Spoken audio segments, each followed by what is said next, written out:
Welcome to The Terrible Take, a daily segment telling Steelers Nation what's on our mind. Hi, I'm Melanie Friedlander, and welcome to My Terrible Take, coming at you every Sunday, courtesy of Steelers Depot, and this week from Las Vegas. I've met some pretty impressive young men this week at the East-West Shrine Bowl, athletes with talent, intelligence, physical gifts, and the ability to take the next step and play in the NFL. But will they get that chance? I mean, you've all seen the numbers at some point. Over 1 million high school students play football. About 7%, or 74,000, can play in the NCAA. And only about 2.9% of high school players stamp their passport to a Division I school. Of those 74,000 NCAA football players, a little over 16,000 are eligible for the draft. And over those 3 days, 254 draft picks are made. Only 1.6% of NCAA football players will be drafted over 3 days at the end of April this year. In some ways, it's a little like trying to become a surgeon, which was my path. You decide when you're young that you want to be a doctor. 4 years of high school, 4 years of college, 4 years of medical school, assuming that you manage to get in. And then you need to secure a 5 or 6 year contract with a training program.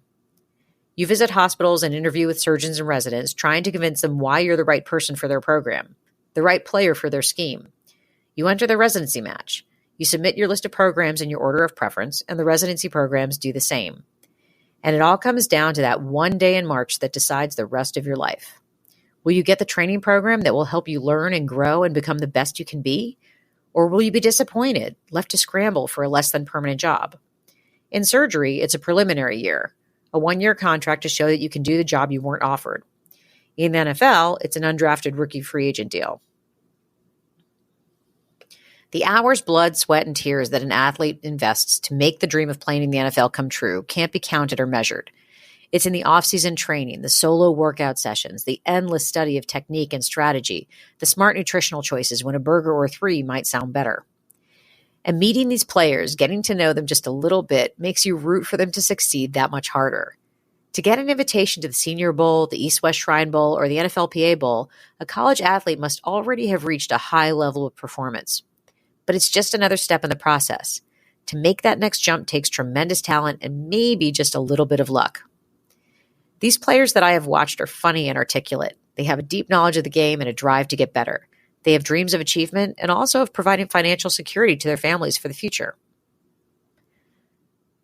A journalist, of course, shouldn't bring emotion to the subject. They just report the facts. As a blogger, I have the luxury of being invested in the subject that I cover. This isn't to say that I will allow any bias when there are facts to present. If a player has weaknesses, I'll be the first to share that in a critical but fair assessment. But the human element of the path to the draft is important to the fans and to the coaches. We still have a few weeks until the Super Bowl. And after that, draft season kicks into high gear. Personally, I'm looking forward to learning more about these draft prospects and creating wish lists for the Steelers. And for the players leaving college and hoping to embark on their NFL careers, I hope they find the perfect match. I was so lucky that I did.